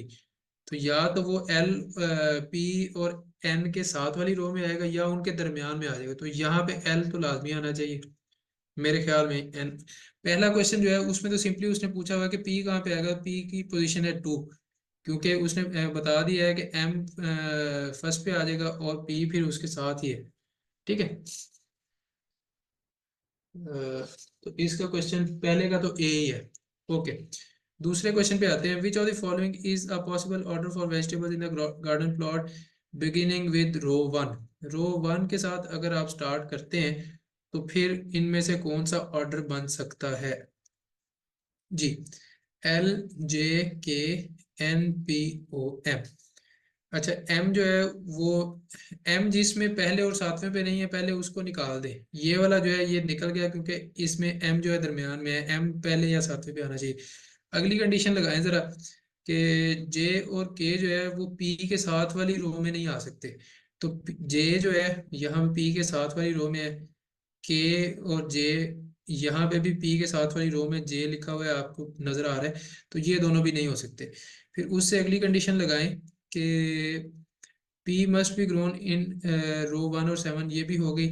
L must be grown in a row next to a row containing N और P। तो जहाँ पे N और P है ना, उनमें से किसी एक के साथ वाली रो में L होना चाहिए, ठीक है। L उनसे दूर नहीं हो सकता। तो ये देखें, L यहाँ पे इन दोनों से दूर है, N और P दूर है।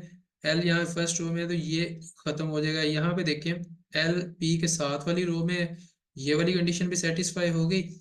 और P और J जो है, या और P और K जो है वो दूर दूर है, इकट्ठे नहीं है, ये भी कंडीशन सेटिस्फाई होगी। और M जो है पहली या 7वीं स्पेस पे है, तो ये भी कंडीशन सेटिस्फाई है। तो आंसर इज सी, 2 का C option that is correct.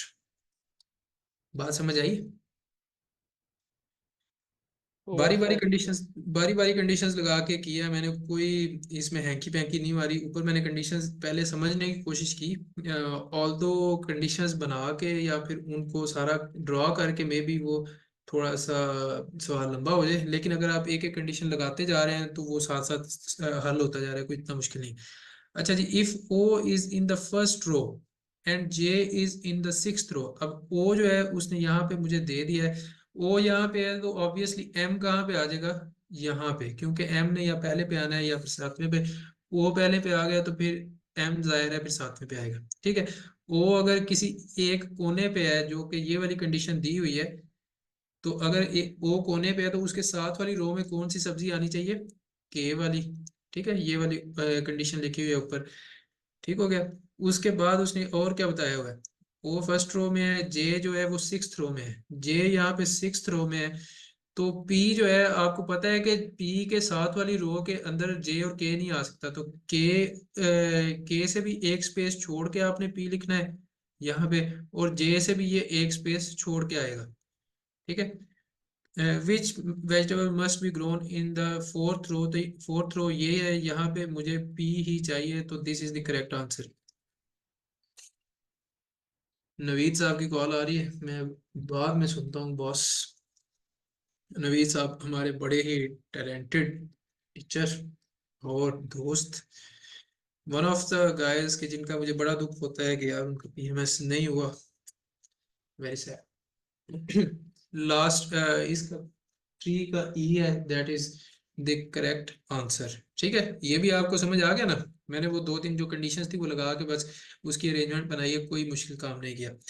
Last question is, if J K L N and P are in the inner 5 rows. अब इनर 5 रोज का मतलब क्या है कि पहली और सातवीं के अलावा इन 5 रोज के अंदर ये हैं, और उस उनकी तरतीब नहीं बताई, उनकी तरतीब नहीं बताई, बस ये 5 सब्जियां उसने बता दी कि जे K L N or P है। अब बात यह है कि के जो है वो भी इनमें से मिसिंग कौन कौन सा है, ओ और एम। एम जो है उसने पहले या सातवें पे आना है, अगर एम पहले पे है, अगर एम पहले पे ऊपर आता है, तो ओ जो है वो फिर सातवें पे आ जाएगा ना, क्योंकि अंदर वाली 5 रोज पे तो वो दूसरी सब्जियां हैं, तो ओ सातवें पे आ जाएगा। अगर ओ सातवें पे है तो इसके अंदर आपके पास के आ जाएगा, या फिर अगर एम सातवें पे है तो फिर ऊपर के आ जाएगा और उसके साथ इस नंबर पे के आ जाएगा। ठीक है, ये 2 अरेंजमेंट्स तो मेरे पास आ गए। ठीक है, विच of the following is a possible order of these vegetables in the 5 रोज। तो अब इनमें से बताएं कि कौन सा ऑर्डर पॉसिबल है, या तो वो एंड पे के आ रहा हो या शुरू में के आ रहा हो। ये देखें इस ऑर्डर में 2 से लेकर 6 तक, या तो यहाँ से शुरू हो रहा है के से लेकर एंड तक, ये छठे तक आएगा, या फिर इधर से शुरू हो जाएगा किसी और से और एंड पे के आ रहा होगा। जिसमें भी के दरमियान में है ना, मैं उसको पहले खत्म कर दूंगा। पहले मैंने इसको खत्म कर दिया, फिर ये वाला ऑप्शन भी खत्म कर दिया, 2 ऑप्शन मेरे पास चले गए। उसके बाद जे एन एल पी के, तो एल जो है वो एन के साथ है, लेकिन पी के साथ के जो है वो नहीं आ सकता। ये कंडीशन मैंने पहले वाज़े तौर पे लिखी हुई है कि पी के साथ वाली रो में नहीं आ सकता, पी से कम से कम एक छोड़ के जे और के होंगे, पी के साथ नहीं आ सकते। तो ये जो ऑप्शन बी है इसमें पी और के इकट्ठे लिखे हुए हैं, ये भी गए। इसी तरह एन और एन जे और एल, तो एन एल जो है उसकी कंडीशन क्या थी कि वो या तो एन के साथ वाली रो में है, ये कंडीशन लिखी हुई है, या तो वो एल के साथ वाली रो में है, या फिर वो पी के एन के साथ वाली, या फिर वो पी के साथ वाली में। तो ना वो एन के साथ है ना वो पी के साथ है, इसलिए ये भी ऑप्शन गया। ऑप्शन सिर्फ आपका डी रह जाता है, विच इज करेक्ट आंसर, कि भाई जिसमें के से वो शुरू होगा, यानी कि ऊपर ओ होगा नीचे एम होगा, फिर नीचे उसके साथ एन है, और फिर पी है, पी के साथ वाली रो में एल है जो कि कंजेक्टिव हो जाता है, इस कंडीशन को भी सेटिस्फाई कर देता है। और उसके बाद एक वक्फा छोड़ के यहाँ पे जे आ जाता है, पी से एक वक्फा छोड़ के जे है उसके साथ वाली में नहीं है, पी से वक्फा करके ही के है उसके साथ वाले में नहीं है, तो ये दूसरी कंडीशन भी सेटिस्फाई करता है। तो option D is the right answer, और यहाँ पे हमारा ये सवाल पूरा हो जाता है। ले जी, ठीक है। आई होप के ये 2 दिन आप लोगों के लिए काफ़ी एक्साइटिंग रहे होंगे। मुझे जनरल जो जनरल एबिलिटी इसको क्या कहते हैं, एनालिटिकल एबिलिटी या एनालिटिकल रीजनिंग, ये करने में मुझे वैसे ही बड़ा मजा आता है, ये जो पैटर्न्स वगैरह बनाने होते हैं ना, तो it is a nice activity for your brain कि आप डिफरेंट पैटर्न्स रिकग्नाइज करें या फिर पॉसिबल सॉल्यूशंस सोचें based on the given conditions. तो मैं तो इसको इस लिहाज से देखता हूँ, ये मेरे लिए काफ़ी हेल्पफुल होती है। अच्छा जी, अब आपके मैसेजेस की तरफ आ जाते हैं। अब आपके पास चांस है, अगर तो आप अपना माइक ऑन करना चाहते हैं या कुछ पूछना चाहते हैं तो आप पूछ सकते हैं, लेकिन बारी बारी शोर नहीं करना। एक मैसेज है जी शाहरुख साहब का, सकलैन भाई कुछ सजेस्ट करें कि पेपर को कैसे हैंडल करें, कौन सा पोर्शन पहले।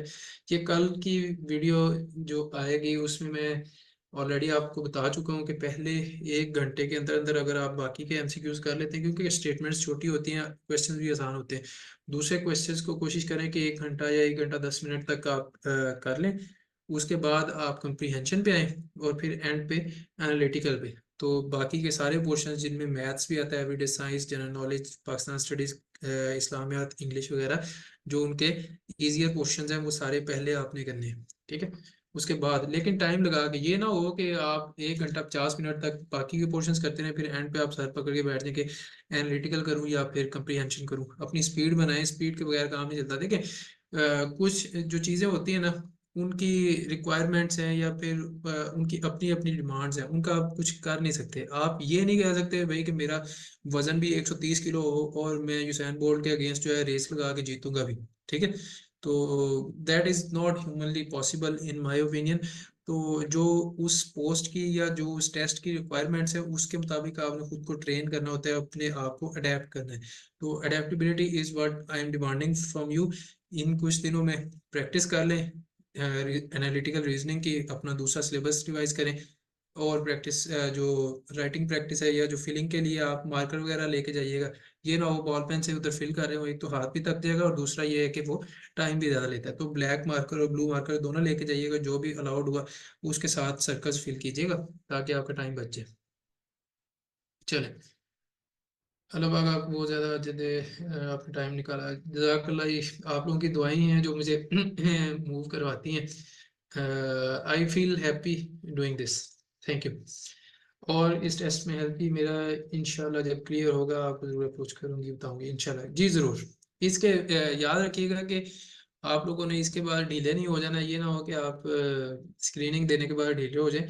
बेहतर ये है कि अपना करंट अफेयर्स वगैरह रिवाइज करना शुरू हो जाएगी, स्पेशली अगर आपके 140 प्लस मार्क्स बन रहे हैं अकॉर्डिंग टू योर सेल्फ। आप जो पेपर दे के आते हैं तो आपको पता होता है कि आपके कितने मार्क्स, कितने एमसीक्यूज ऑलमोस्ट ठीक है, थोड़े बहुत उनमें से गलत हैं, नेगेटिव मार्किंग वगैरह निकाल के अपना आइडिया लगा लीजिएगा। अगर आपके 135 140 के अराउंड बन रहे हैं तो फिर आपको लाजमी चाहिए कि आप करंट अफेयर्स वगैरह को रिवाइज करना शुरू करें, क्योंकि करंट अफेयर्स सारे वास्ट हैं। एमओडी के सिलेबस में करंट अफेयर्स के ऊपर कोई पाबंदी नहीं है, एसएस के टॉपिक में कोई पाबंदी नहीं है। अगर दो पेपर आते हैं तो 3 घंटे का एसए होगा और 3 घंटे का ही करंट अफेयर्स का पेपर होगा, और वो काफ़ी मुश्किल होगा। तो उसके लिए आपके पास एक कम्प्रीहेंसिव नॉलेज होना ज़रूरी है। मैं उसका सेशन नहीं करवाऊंगा, जो सीधी सी बात है, क्योंकि इतने से टाइम में मेरे पास ऑलरेडी जीके वाले बच्चों के लिए टाइम बड़ी मुश्किल से निकल रहा है। मैं डिस्क्रिप्टिव वालों को भी पढ़ा रहा हूँ, तो उसकी तैयारी लाजमी स्टार्ट कर दीजिएगा, ठीक है। लेकिन ये ना हो कि आप किसी एक एकेडमी या किसी एक टीचर को पैसे दे के बैठ जाएं एंड एक्सपेक्ट करें कि वो आपको उतने से दिनों में सारी अच्छी तैयारी में भी करवा दे। लेकिन ज़रा सोच के जाइएगा कि ये ना हो कि सिर्फ 10 दिन की क्लासेस हैं, उनमें वो थोड़ा बहुत कोई एक दो सीएसपीस के साथ आपकी मीटिंग वगैरह करवा के बाकी आपको नोट्स दे के फ्री छोड़ दें जी कि बाकी अब पढ़ो, बाकी अब खुद करो। तो वो में भी आपके पैसों का ज़्यादा हो, ठीक है। मुफ्त मशवरा है, लेना ले। अच्छा सर, एमओडी ने स्टडी का फ्लो खराब कर दिया, टेस्ट के बाद हमें न्यू स्टडी प्लान चाहिए। स्टडी प्लान बैच 2 वालों आपको मैंने दिया था, लेकिन अब मैं रोजाना रोजाना तो नए प्लान नहीं बना सकता ना। अब उसको काइंडली आप खुद मैनेज कर लीजिए कि आपका जो दरमियान में टाइम लूज होता है उसको आपने किस तरह से दोबारा से गेन करना है, या फिर कौन सी चीज़ें हैं जो आप स्पीड अप कर सकते हैं और फिर अपना प्लान जो है उसके मुताबिक काम कर सकते हैं। कंप्रीहेंशन जी, कंप्रीहेंशन इंशाल्लाह कल या परसों लेक्चर लूंगा, लेकिन आप मेरे ख्याल में रजिस्टर्ड नहीं है, तो उसके लिए शदीद माजरत। क्योंकि अगेन ये मेरे जो अपने स्टूडेंट्स हैं उन्होंने मुझे मार देना है कि भाई सारे लेक्चर्स आप फ्री दे रहे हैं तो फिर हमारे लिए क्या है, हमें भी फिर पैसे वापस करें हमारे। तो कुछ मेरे लिए भी छोड़ दें। थैंक यू भाई, वेलकम। सब मैकेनिकल वाले एक जैसा क्यों सोचते हैं? हारिस साहब, पता नहीं अब आप क्या कहना चाह रहे हैं, नेगेटिव है या पॉजिटिव है या क्या है? ये आप बेहतर जानते हैं।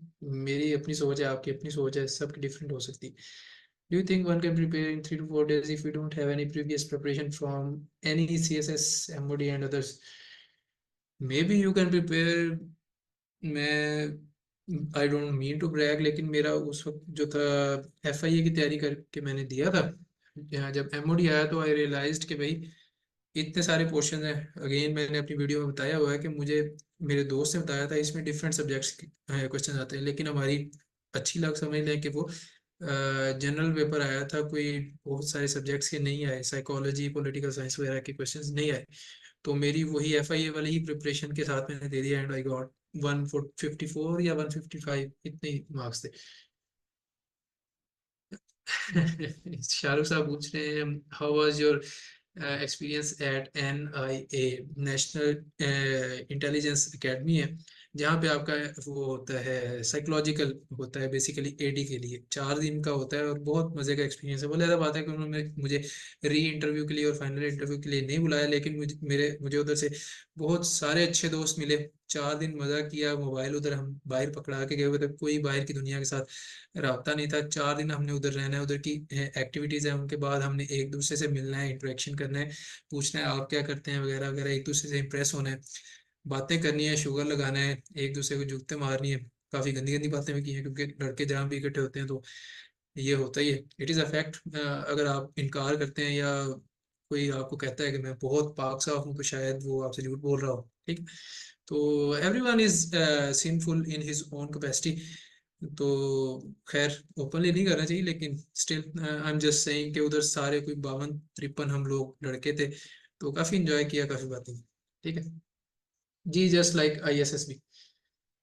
करंट अफेयर्स, पाक अफेयर्स क्या किया नहीं हमने कभी, रिवाइज किधर से करना, स्पीड ही पकड़नी पड़ेगी इंशाल्लाह जी, इंशाल्लाह लाजमी पकड़ें स्पीड।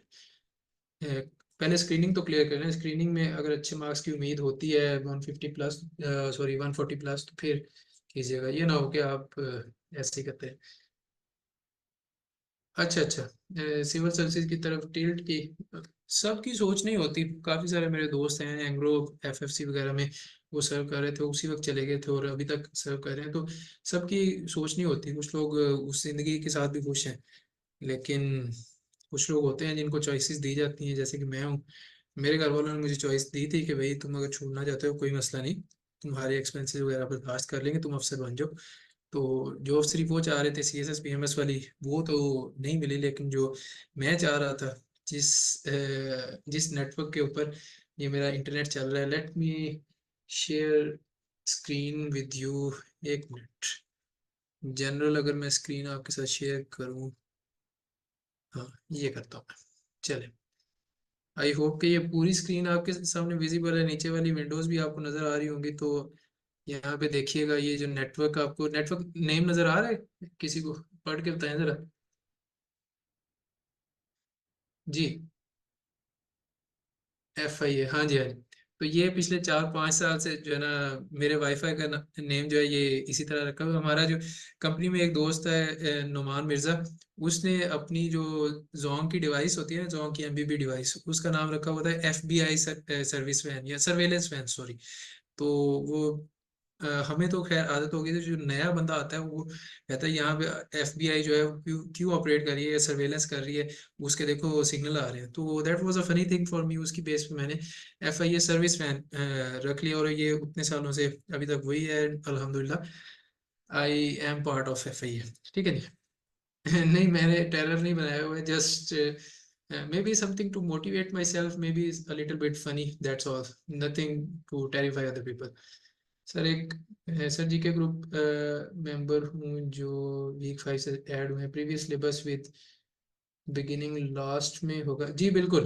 जो पहले 4 वीक्स के जो लेक्चर्स हो गए, आपने घबराना नहीं है, मैंने आपको उस वक्त भी कहा था कि आपका सिलेबस जो है इंशाल्लाह पूरा होगा। ये जैसे ही लेक्चर्स पूरे होंगे, तो जो रिमेनिंग लेक्चर्स हैं आपके, उसके बाद में स्टार्ट होंगे, आप वो लेक्चर्स लीजिएगा, सिलेबस आपका पूरा हो जाएगा, तब मुझे बता दीजिएगा, ठीक है? ओके जी, स्क्रीन शेयरिंग स्टॉप कर रहे हैं जी। मैसेजेस भी काफ़ी हो गए। I hope, thank you so much जी। सह से सहरिश हैं या सहर हैं, जो भी हैं, ठीक है जी।